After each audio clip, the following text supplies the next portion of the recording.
All right, so this is Todd Atkins, and I'm here with Miguel. It's been a while since we've had him back. It's great to have him back. And Thank you, Todd. as always, this is a MMA Conspiracy Hour, and we're going to talk about the PFL finally officially acquiring Bellator.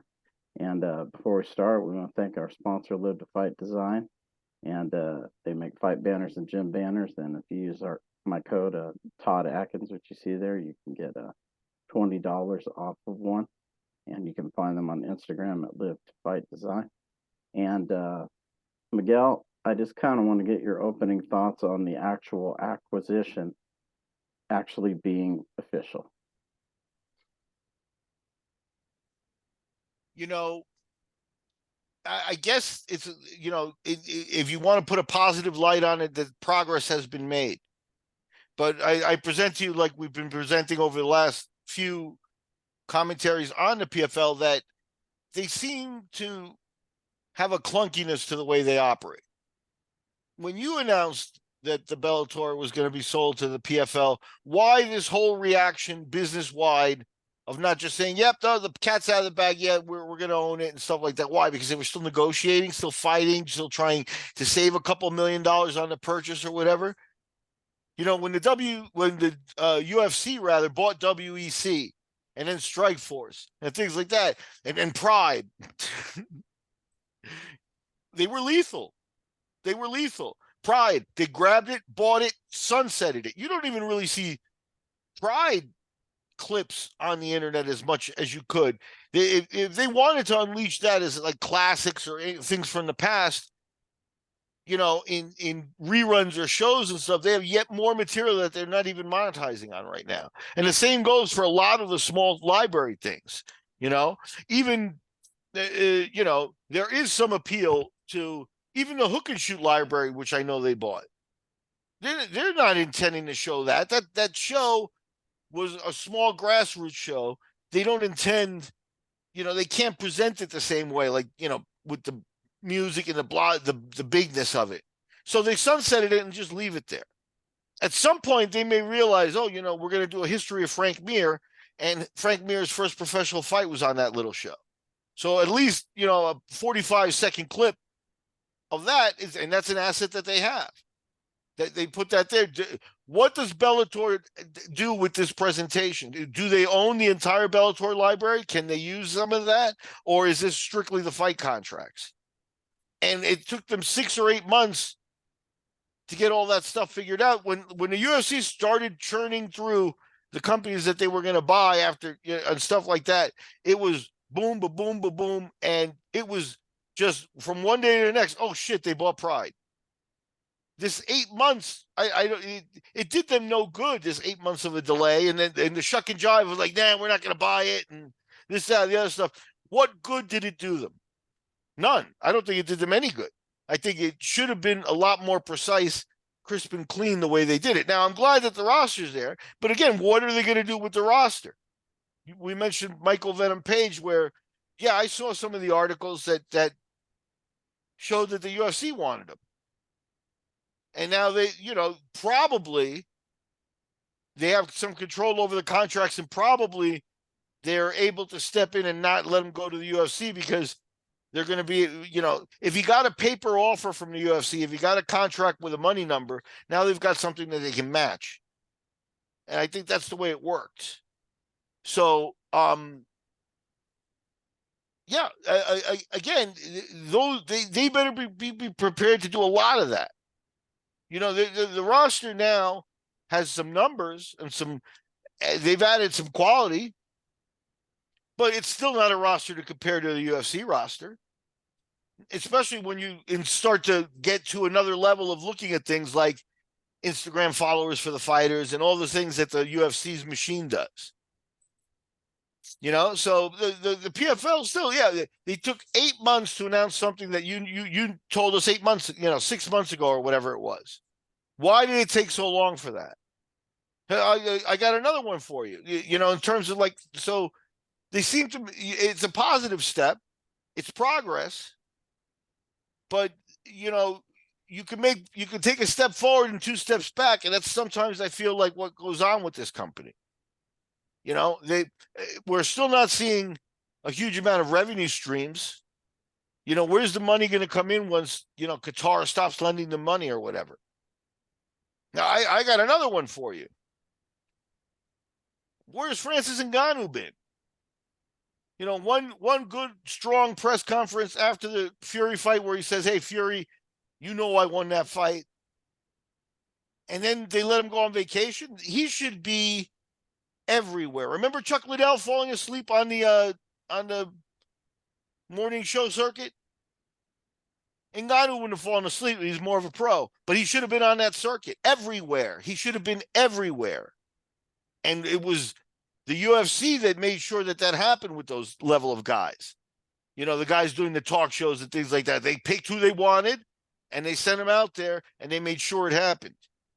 So, and right now, Ngannou's probably,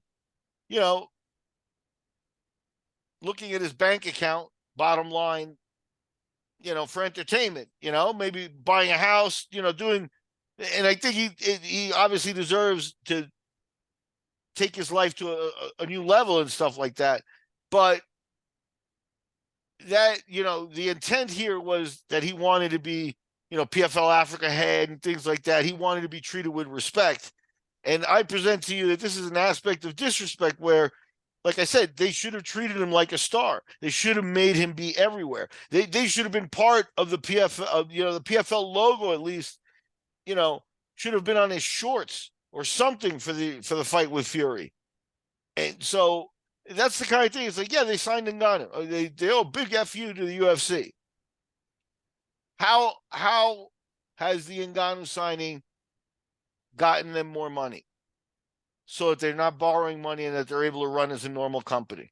I don't see a great deal of work being done on any of those ends. They just completed the PFL on Thanksgiving, did their $1 million fights they closed out 6 or whatever tournaments, and all the winners, $6 million in paydays.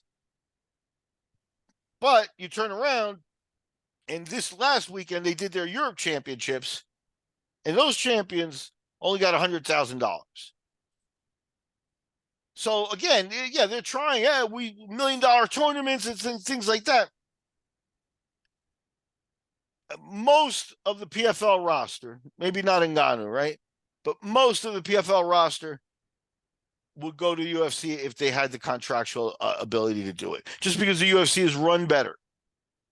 And probably they're going to make more money there with all the bells and whistles.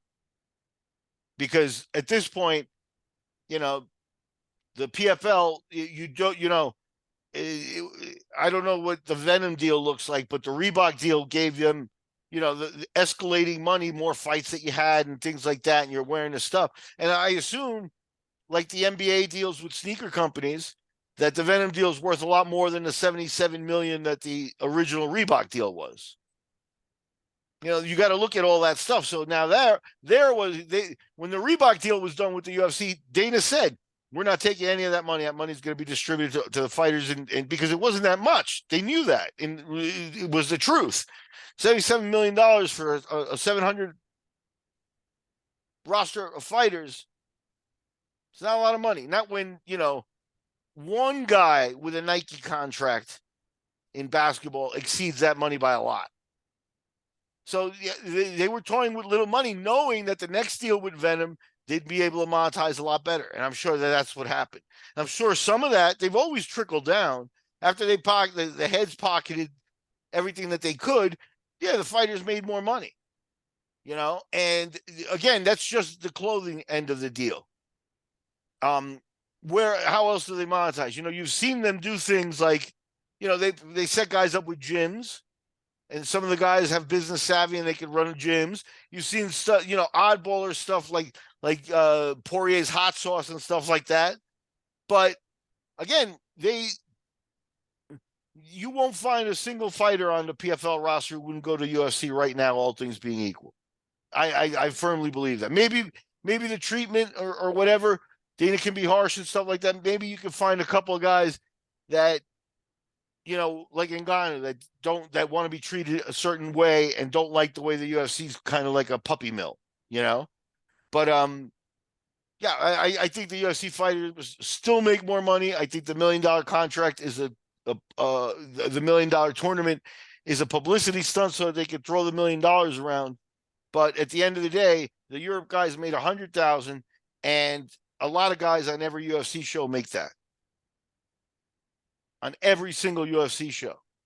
So more, I feel like the PFL has really got to start doing something big that has to do with in-ring action.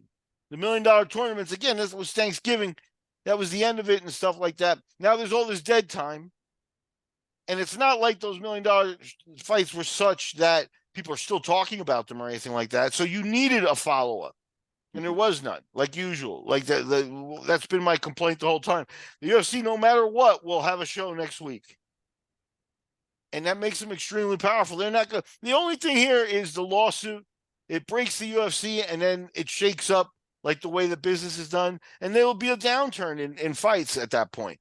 Where these companies aren't going to be like, well, we'll just pay everybody $1 million. The PFL doesn't have the money coming in to do that. Right.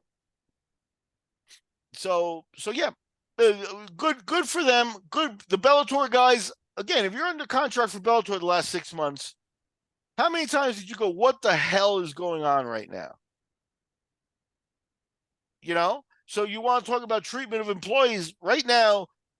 If I were a Bellator fighter owned by the PFL, I would take a very much show me, don't tell me attitude. I don't want to hear more of like what they're going to do and this and PFL Ireland, and they're going to have tournaments here that feed into the big tournament and then a separate off the line show. It's all talk until we start to see it start in the ring. And when the UFC had, they were doing the jump from, doing 60, everybody says, in the early days under Meyerowitz, they would do, in the very early days, they would do 2, 3, or 4 shows a year. And they moved that up maybe to about 6 shows, every 2 months or whatever, heading in that direction. But it was Dana that's the very first step that showed them to be serious was Dana. They created the Fight Night show. So now they had the pay-per-views. They were off pay-per-view. There are shows that are not pay-per-views, but they're shows, and they're not lesser shows in terms of the octagon, the presentation, and using somebody else's brand in the mix-up. Like when they bought Strikeforce, you didn't have. Well, we'll keep Strikeforce's name in this series here and stuff like that. That's the other part. Why would the PFL not sunset the Bellator name immediately? Because it took 6 or 8 months to make the purchase happen, and you're going to tell me that they're still being forced by contract to use Bellator's name in some way, shape, or form? Who's negotiating for them? What is that? Everything should be PFL. When the UFC started that, at some point, small promoters in the U.S. were notified, through the grapevine and some, via legal papers, they can't even use the word octagon because the UFC owns the octagon and that's their field, And these guys are, using the name of the group in Ireland still, and they want to have this series here, and now they're going to keep Bellator here. Who's doing this strategizing over there? It should all, and if that's the case, then what happens is the PFL, the Professional Fighters League brand, should be overwhelming as an umbrella over all these things. Instead, it seems like, you got some farm leagues around, and that's about it.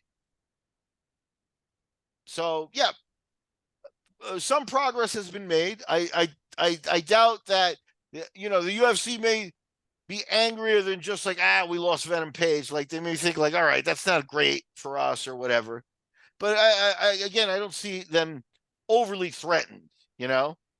When the Bud Light deal for $100 million came and they signed it, and it sort of bit them in the butt a little bit. First of all, I don't think they gave the money back, right? I don't think that was the case, right? They didn't cancel the deal, right? Right. So Dana ranted and raved about it, but at the end of the day, that's a sponsor for $100 million that's giving him. That's an income stream. That's not a rich Arab sheik from a fund that you're trying to impress so he can give you money. Right. That's a company investing in heavily trying to change their image. They went from transgender to the fight game. That's very contrived on the part of Bud to me, trying to make people forget about that moment in time because they really got hit in the pocket. So they said, okay, 100 million, and who are the toughest athletes in the world, or what's a man's man kind of thing? Boom, there's the UFC. So they have money coming in, too much money coming in. That's why Dana's worth $1 billion, and da da da da da. And the PFL is still trolling around asking for money, and I don't see the streams of money coming in. So we'll see how it goes. Viacom, they may have had Bellator running to the point where they weren't losing money, but I don't think, if they were making the big money off of the Bellator, I don't think they would have sold either. Right? So why did they sell it? Because it was stale and because it was stagnant and it wasn't making any money. Maybe they were losing money on it. But that to me is what the PFL now has to prove, is because if next year's calendar and schedule of shows looks like what this past year's was, then they will have dropped the ball. They really have to come forward with a completely new and aggressive strategy and product where they're much more, they're doing more fights. That's the bottom line. Using their assets. Ngannou, they brought in Venom Page, into the ring. Why would they sign this French guy and stuff like that? Well, Ngannou should be present at every one of those shows. Well, I want to ask you about this because I did send you this where they had signed a new multi-year deal with ESPN. Remember, I had sent you that a while back. What did you think of that? I think ESPN is very powerful, especially because they're a sports channel. In the sports world, they're very powerful. So when the UFC got on them, on that channel, and came off of being on the Foxes and things like that, from Spike TV to Fox was a huge jump because you're on network television and things like that. But at the end of the day, Fox is also, you can watch, movies and sitcoms, and they're not an all. When you have ESPN, you have an understanding of sport and a whole different aggressive presentation. So, and ESPN is powerful enough that when Dana got in with them, Dana wasn't able to I guarantee you, Dana tried to say, let's make the UFC exclusively the only fight company that'll be on your channel. Right. If that conversation wasn't had, then Dana was off that day. But that's the way that Dana operates, So that they wanted to, and the ESPN was powerful enough to say, no, you take this deal as it is or leave it, just like the UFC does to their fighters. You can't change the contract. So to me, this is also could be a next step of ESPN negotiating with the UFC. If the PFL in some way has a lift or a bump to the point where ESPN could say, we're going to drop the UFC and just stick with PFL. But right now, I don't think that's conceivable because you can't let the number one company in the world go and then produce a much lesser product and assume, especially with the way ESPN understands sport and presentation, you can't present PFL like you do UFC anymore, And you can still hear Dana, when the Ngannou fight went down and when the U2 concert in Vegas went down, there's where you see Dana show some passion again. Dana wants to do big, big things, and take the sport to do something that's never been done before, do something at a new level and stuff like that. That's because he's already put in the work to get it to where it is. That work has not been done with the PFL. Buying Bellator's roster gets you 300 fighters now. Now, where are they all going to fight? What show? Where is it going to be seen? Because if you're going to tell me, we're going to be streaming on, whatever streaming service that reaches 40 million people in the States,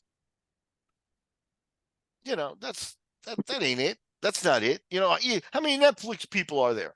Could they get on Netflix with a series? That would be a big announcement. Netflix throws around a lot of money and stuff. But at the end of the day, even that, I don't. Netflix to me would be a step up for them. But unless the UFC isn't looking at Netflix. The UFC is on ESPN.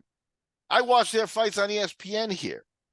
In on a worldwide level, So ESPN is a worldwide brand and it's powerful. So I think that kudos to the PFL for getting in the door, but I think that they're being looked at as an asset. And the more likely, if things continue to go this way, is that it could be the PFL that gets dropped, not the UFC. They're the ones who are in a tenuous situation. Show me something. Show me, don't tell me. You signed Ngannou.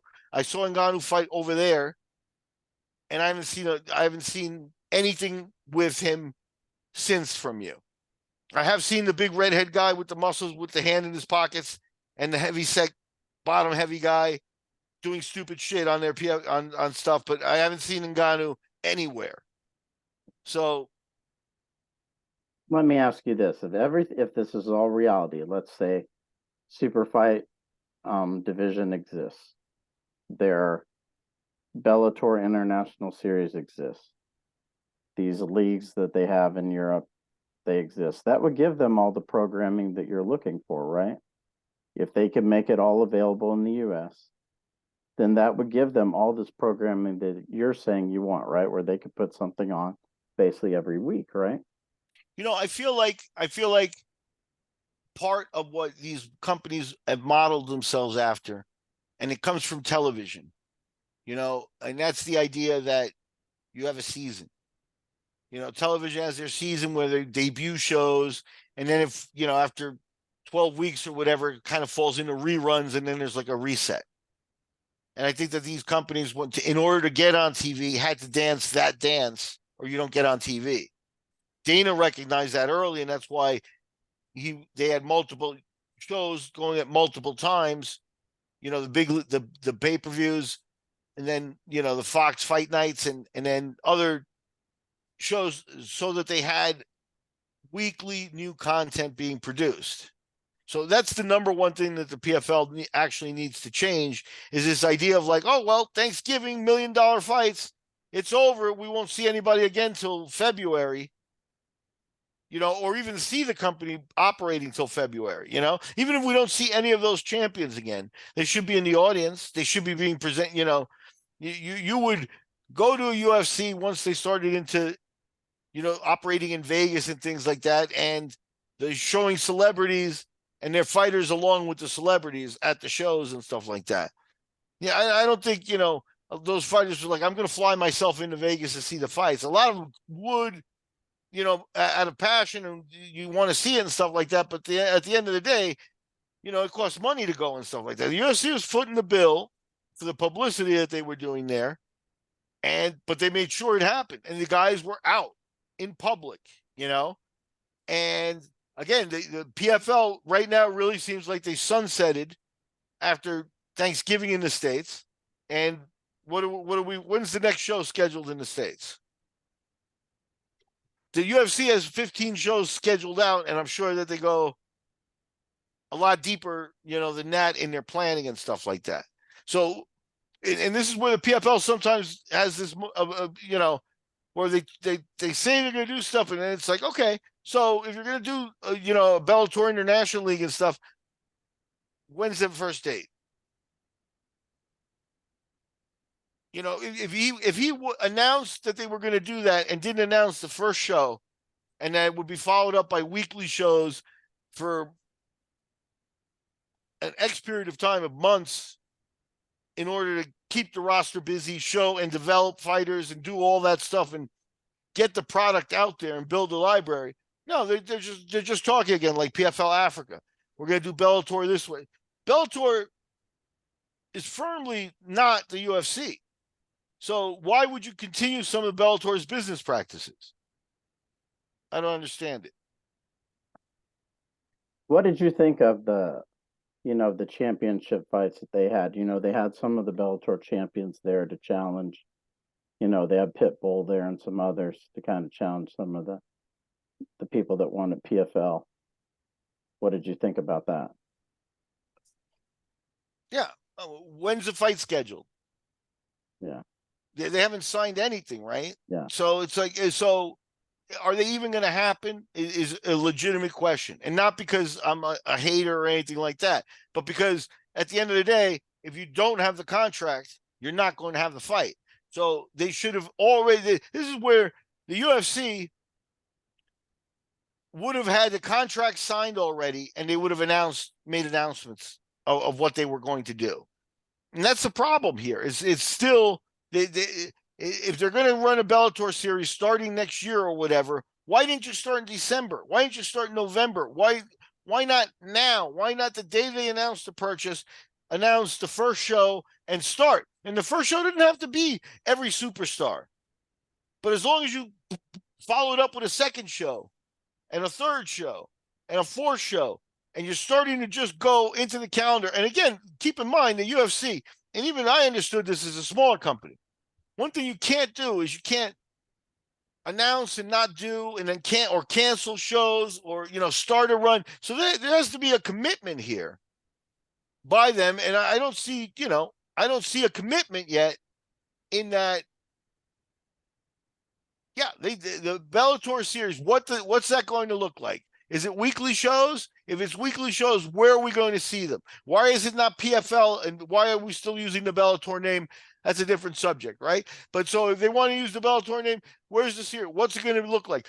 Is it going to look like, is it still because it's going to be on Viacom? And then Viacom's going to be like, oh, we got to do a rerun of Forrest Gump that week. So you guys are going to have to sit.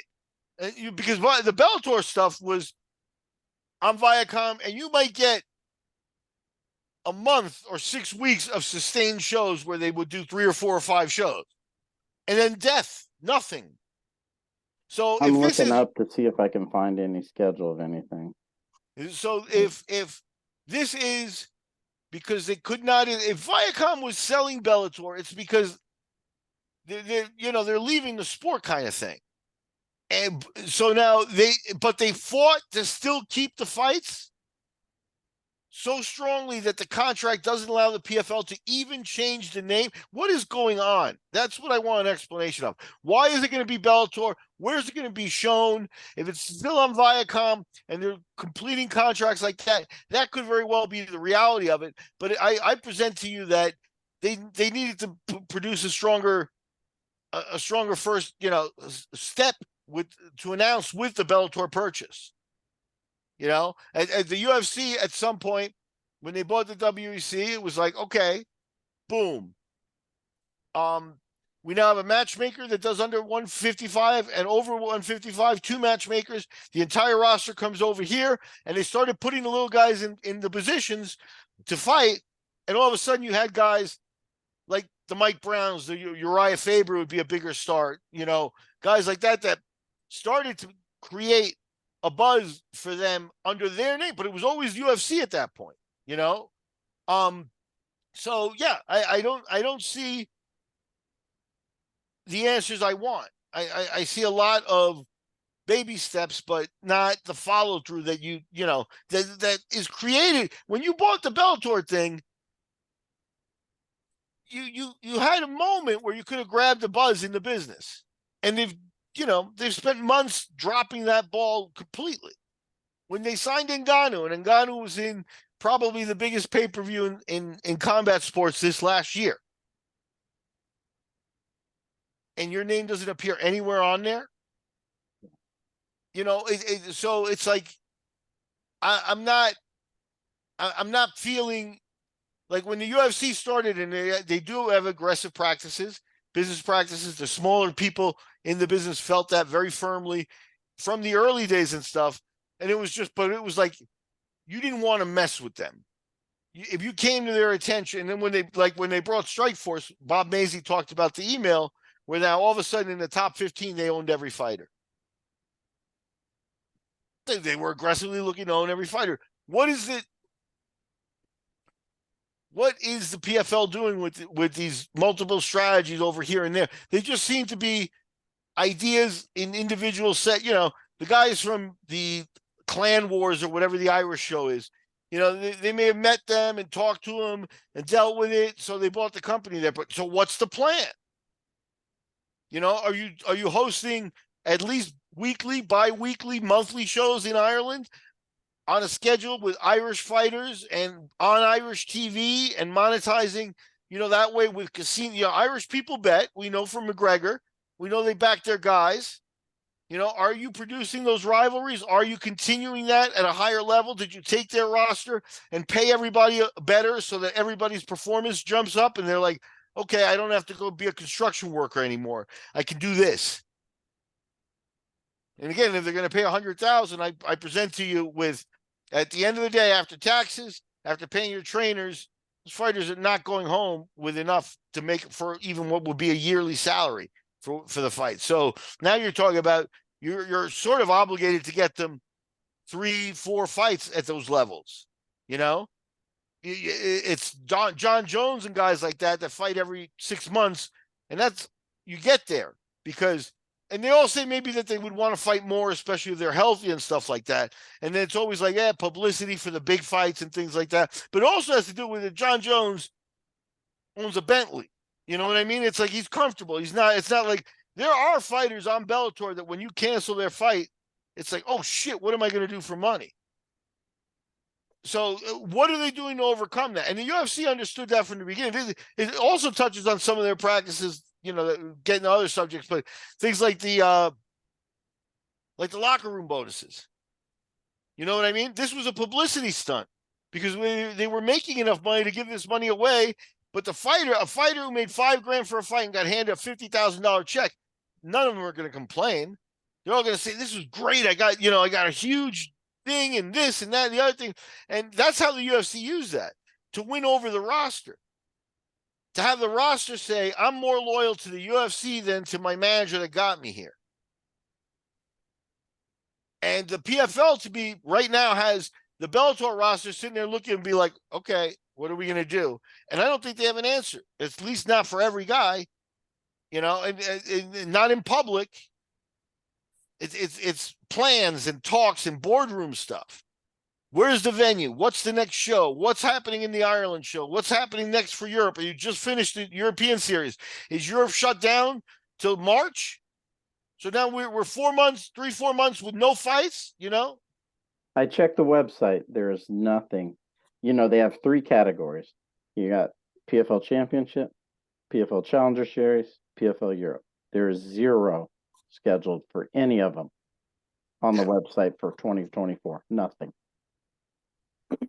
Yeah, you're right. Nothing. Yeah, that's not a good look. That's not a good look. In a modern world too, if a guy who's a UFC fan hears about the PFL and goes to the website and sees that, he's never going to go back to that site. Never going to go see that product again. Maybe when Ngannou there'd be enough heat eventually at some point that people watch or whatever, but they've dropped the ball on their presentations here and some of the things that they're doing, because at the end of the day, a lot of it is talk, boardroom talk, PFL Africa and things like that. If you're going to do that, then put your money where your mouth is and say Ngannou is going to host in his native Cameroon the first UFC or the first PFL in Africa. And when they signed him, they should have announced the show. Instead, they told me we're 3 years from now. The UFC did nothing like that on their way up. It was always a snowball getting bigger. And that's not what this looks like from the PFL. Yeah. Yeah, you're right. And in that regard, you're right. I do think you're right. These are just ideas, but I do think some of the ideas they have, at least, like I said, I wanted to talk to you about, like with the international series, I do think that's a good idea if it's something they pull off, because, Bellator did have that problem. The Bjorn Rebney Bellator did have that problem. They had a problem with keeping guys busy, and also guys who, I think it was a problem of free agency, when they wanted to get somebody into Bellator, they may not, there was probably a large contingent of guys that they had no chance at because it was a tournament format show. So if they do have this product over here, this international series, that's not a tournament format, but that they can cross promote with, now they have a chance in free agency at this pool of fighters that they otherwise would have no shot at. what I'm not in their strategy meetings. Let's take a 2-second break. I'm going to hit the bathroom and I'll be back. Okay, hold on. Hold on. All right, so we're back, and so we were talking about the international series, and Miguel kind of wants to pick up on where we left off, where we were talking about the free agency thing and how, you were kind of giving your opinions on that whole, where it could give them access to a group of fighters. I was kind of talking about where it could give them access to a group of fighters that maybe they wouldn't have had being only a tournament product. To me, especially with investment money that they have, they should probably, I would start off with smaller to medium-sized shows with most of the Bellator roster that you're going to keep and stuff mixed in against PFL guys. And even if you don't have an outlet, I'd build a warehouse and I'd tape the shows and I'd build a library up, even if those aren't shown on TV. And you have access to YouTube and things. People can see the fights now like never before. But they should, right now, I feel like they're not going to do a show unless they also have television and things like that. And that stuff's not ready, on a worldwide level. So what they now, with a roster of several hundred, they have an obligation, unless they're going to be like, well, we're going to take the top 30 or 50 guys in Bellator and cut it and let everyone else go. That wouldn't be a good PR move, And so they're kind of, they got to keep a couple hundred guys. Now you have to keep a couple hundred guys busy. And now you have to have a plan for, like, okay, your opponent broke. Like when the UFC has an opponent fall off the rails, the guy that was okay in that fight is either going to fight the guy when he's back, if it's a short period, or they come up with a fight for him on a short term if the other guy's out long term. You see what I mean? But there's a lot of dishes you have to keep in the air with a big roster, because you can't have 50% of the roster being like, oh man, this sucks, I don't know what I'm going to fight, this, that, the other stuff. The UFC, think about it here. We pointed out that they're on Spike TV with the reality TV show, and then Forrest and Bonner, did their part that really contributed to the lifting of it. And I've always pointed out that the following week was Couture versus Chuck Liddell, and that in that mix, in that time of rivalries, you also had Tito and Shamrock. I'm not sure if they were the coaches for Tough 2, but they were also coaches for an early Tough season and things like that. And you had big guys there. Now, around this time, too, and it was kind of thing where it's like, okay, that's cool, but, what does it mean? It means that the UFC's tentacles are going on there. At the same time, they had Anthony Pettis, who you mentioned, on a Wheaties box. I mean, those are the kinds of things that the UFC did, not getting Frankie, the bottom heavy guy, to put a green screen on himself and get knocked out by a fighter. Not doing stupid stuff. The Wheaties, for people our age, has a resonance. It was like, wow, they're getting accepted. Being on the cover of Sports Illustrated. What was the name of that kid? Another Latino kid. Roger Huerta. Oh, yeah, Roger Huerta. Roger Huerta. So things like that, the UFC was constantly doing, and the PFL doesn't have that. Not with their, nobody on that roster is, Kayla Harrison is another one. Kayla Ngannou should be on every talk show. And Kayla should be calling out anybody and everybody in the UFC. This should probably ignore him and stuff. And now the Cyborg fight. Here, that's the thing. Here, Kayla Harrison versus Cyborg, based on Ngannou not having an opponent or a viable opponent, might be one of the bigger fights that you could make on this roster right now. That would have been a perfect thing to announce. The purchase We're going to lead off and we're going to do a show on New Year's Eve or Christmas Eve or something big and flashy. And we're going to put this fight on there, Kayla Harrison versus Cyborg. And then like a week later, come in and put Ngannou's fight on top of it and make it a super big show. Yep. You know, but again, all you see is boardroom talk, stumbling. Yeah, Kayla Harrison did challenge her on this championship show, but that doesn't really mean much. Yeah, that's the thing is okay, that's the idea. The idea is, you know, get the temperature moving, the fans involved, you know, they see that it's supposed to, so I'm telling you that I think I heard Cyborg, I think I heard Kayla say it too. It's like they're all like, well, we'll wait and see if the fight's going to happen.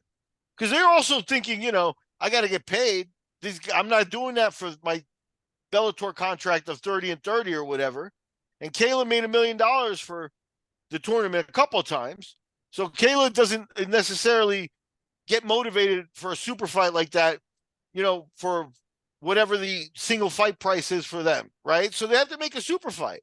They have to sign that deal. And neither fighter was like, yeah, we're going to make this happen. They were like, oh, we'll see. So they've got a lot to prove. And if they don't make that fight happen, then I present to you, the fans don't care. She makes $1 million, $2 million, $10 million, 50 cents.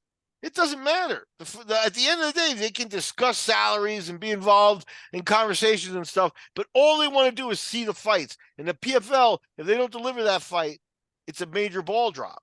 Mm-hmm. Because that's the single, aside from Venom Page, you know, and you could argue, you know, Venom Page got to his level as being one of the biggest stars on Bellator's roster right now.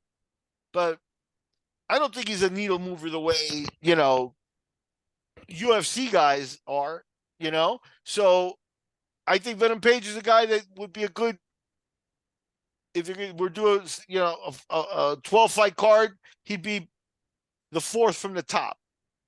You know, third, fourth from the top. What would be the UFC's pay-per-view? Yeah, Michael Venom Page has done enough to do that, and you make a freaking great card.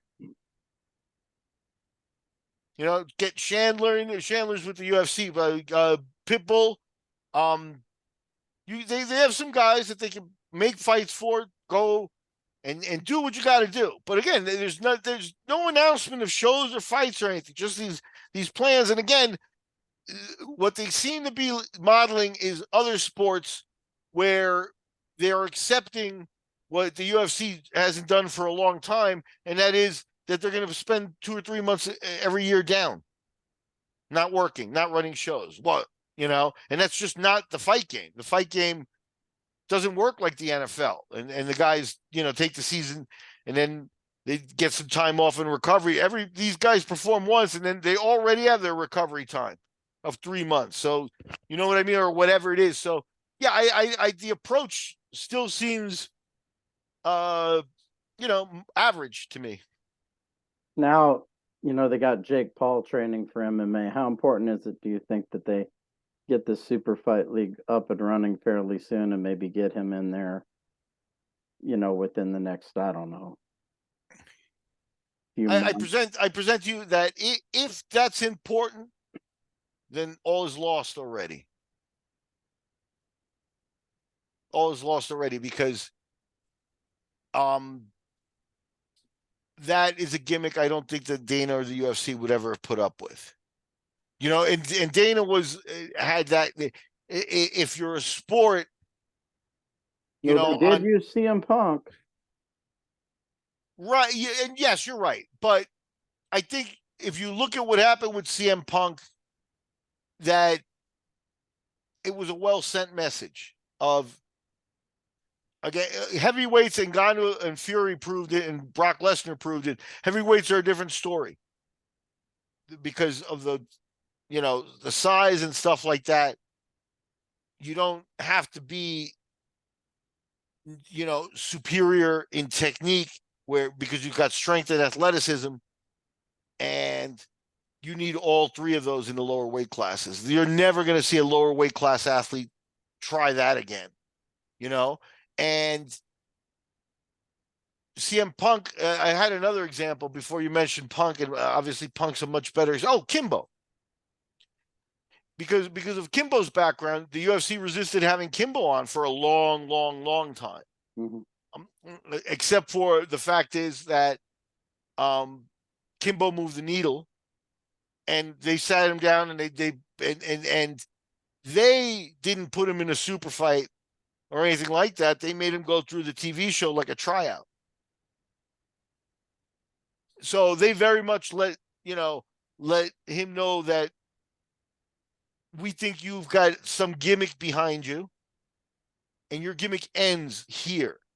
You're going to have to comport yourself like a fighter and like a UFC fighter, which is at your level, you go to the house, you spend 16 weeks there taping, and you fight your way through with that stuff.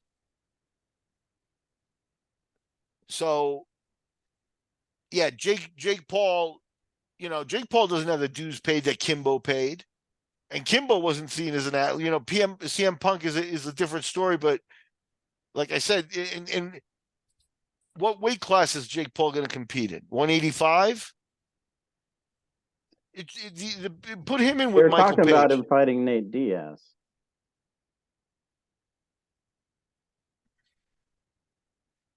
Yeah. Yeah. The main event of that show could very well be the guy with his hands in his pockets against the bottom heavy guy, because those are gimmicks, those are gimmicks. I think Dana understood that with the UFC. He always said it. We want to be like the NFL. We're a sport. And he was very protective of the sport. He rapes judges because, they're not upholding things the way the sport should be looked at and things like that.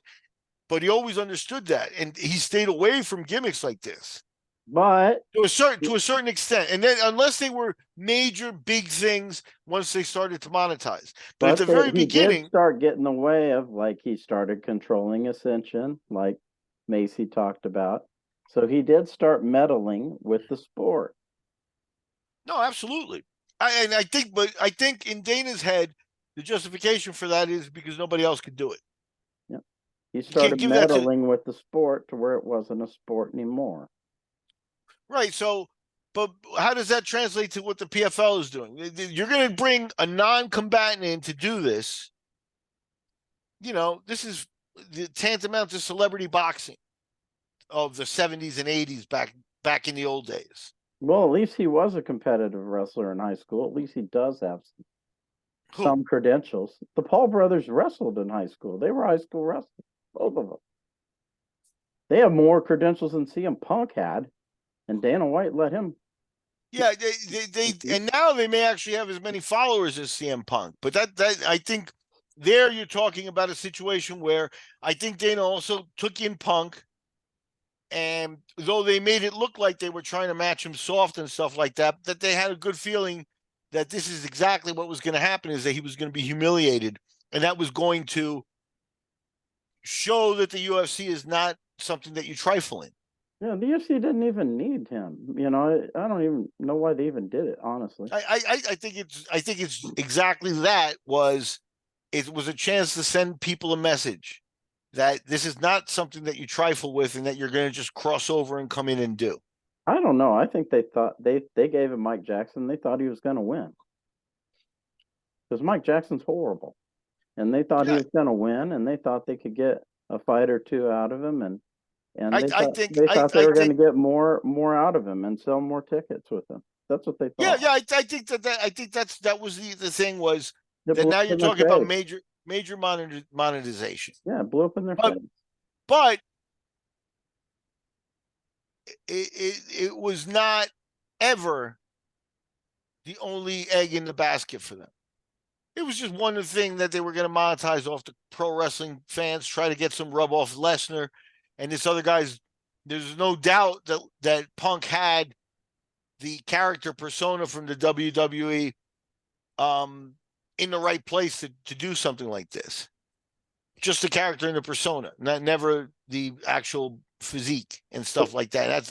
But at the same time, the UFC had their pay-per-views and McGregor and this and that, and they weren't lacking for money or anything, so that could go or fail or whatever, and it still didn't affect them or their bottom line really.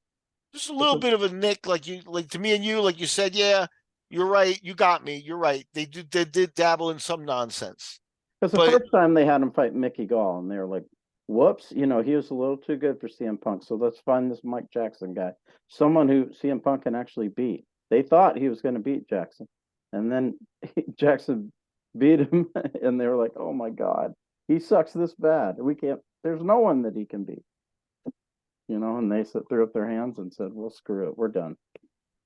yeah, no, I think that they knew in one way or I think you gotta have a buzz, and Dana was this way at least in the early days. Was he would know what people in the gym are saying, and we kind of heard through the grapevine that Punk, they spent 2 years training him. That Punk wasn't making great progress and stuff like that. And with Rufus, he's in with a pro, so Rufus is going to shit on his money cow. So you're not going to get good info. You got to go talk to the other people. You know what I mean? And yeah, yeah, yeah. But like I said, it's not. It was not what they were counting on to make money that month. They already had other money streams coming in and other plans, and John Jones on the roster and McGregor, and was Ronda on the roster already, or was she gone already and stuff? They had this was a side project for Yeah. him. And at the end, so what the PFL is doing with Jake Paul doesn't sound like a side project. It sounds like they would probably dedicate and go all in for that show with whatever, publicity or whatever. And I think that would be a mistake. I think you start with warehouse shows that aren't on TV, and you start showing them on social media, and you establish yourself as we fight every week, and everybody here is doing this sport. And that's a completely different idea than what they're going to do. But I think that it starts with, if they're not able to deliver as quickly as possible, weekly or more shows, a show in Ireland and a show in Chicago on the same day, and a feeder show in Africa, a few years from now, an African show going on, and 3 PFL shows on one day. If that, and then if they do that, then the next week there's got to be a show somewhere. Something's got to be going on. You can't be like, okay, we just did that, we blew our wad, and we're off for 6 weeks. Dana never took 6 weeks off once he got his machine going, and that is the power of the UFC. That's not the NFL model of, we'll take it's seasonal, we'll take the summer off or whatever. Not in the fight game. So yeah, let's see what they do. But we just talked about Cyborg and Harrison probably being the biggest fight they have. They have an asset in Page that they look like they're trying to use, and in Europe against the French kickboxer guy, they may be able to generate some heat. But again, those guys are going to sit and be like, what am I going to get paid? What did Dombo get paid for his debut? What was Page topping off at in Bellator? He was probably getting decent money in Bellator. But with all the talk of the PFL and throwing money at Ngannou and doing this and stuff like that, Michael Venom Page should very reasonably be like, hey, are we going to get a renegotiation before this or what? You know what I mean? And that's another one of those things. Now you have to keep a roster happy. That's a lot. It's a lot of people that, and that's where Dana was a force also. He was in there in the trenches with them, and I don't see either Cepho or Don Davis as being that guy that is winning the fighters over for management. Yeah. Well, I think that's a good thing to end on here. It's great to have you back to kind of cover this topic. And, it's always great to have your insight. And as always, kind of let you kind of end on talking about your project that you're working on with the dog rescue. Kind of give some people updates on that. Yeah, no, it's been a wild ride. I got into about 13 days ago now that there was a horse that we had to go rescue, and all I did was drive a car. So it's not like I was like rescuing the horse or anything like that, but I was part of the group of people over there. And this horse is now within walking distance of my house on a farm here. He's got a big old field. And it's interesting to see the trauma on this animal because it's got a field and the grass and stuff, and he's out in the open air, and he didn't have any of those things. And he spent a week in that field just standing in the corner up against a wall. And now he's moving around a little bit and starting to, hopefully feel a little bit more love. So yeah, that was the horse has been very interesting because I'm from New York. It's like horses were in Central Park, and that's about it. It's not like people had horses or anything like that. You'd have to get out into the suburbs or upstate. So it's like to me, it's an animal I never thought I'd be involved with, but just something that happened that was very interesting. And yeah, you know, it stood against the wall for a week. So there was definitely some type of trauma or some type of something that needed to be fixed there. And so I was glad to be a part of it. Yeah, and as always, we ask people if you want to contribute to this, we'll have it in the show notes and everything. If you want to contribute to Miguel's project, which is called Wet Nose Project, we have it in the show notes there, and there'll be a GoFundMe there that you can contribute to. And as always, people, if you support this, subscribe to the channel, maybe share it with somebody. And as always, we appreciate the support and Yeah, anyone watching this. that farmer here decided that he'd take the horse on. He's got a couple other horses and stuff, so no, we don't have to feed him at the shelter or anything like that. But you know, renting the truck to move the horse and getting the people that know horses to help us and all that stuff, and just gasoline and bringing him in from where he was to where he is now and stuff like that. Those are kinds of expenses where it's like money just flows out. You know what I mean? We're standing around. People have been at this for like 6 hours, 3 hour drive there. You dealing with the horse and trying to, you know, get him accustomed to new people and stuff like that, so you can put him on a truck. And then everybody's like, all right, let's eat. And it's like, oh shit, it's $100 in pizza to feed everybody, or 80. It's like those are the kinds of things that you just don't think of. And but money flows out in order to do the good that we have to do to dogs, because and animals. I got scratched real good by a cat. That's the first animal that really got me.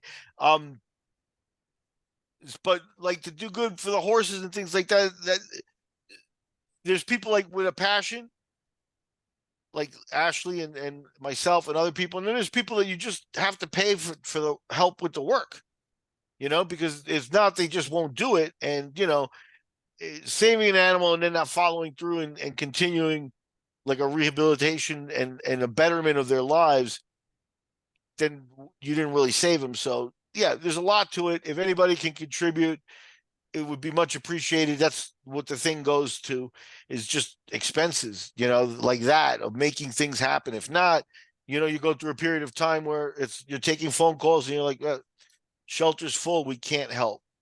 And that hurts to do, man. That's one thing I was like, oh my God. And it just becomes something that you inevitably have to face at some point. So anyway, adopt, don't shop. And I want to thank people who take time to listen to these shows. We always appreciate people that have the passion to listen to these shows. Thanks for checking them out. And until next time, take care.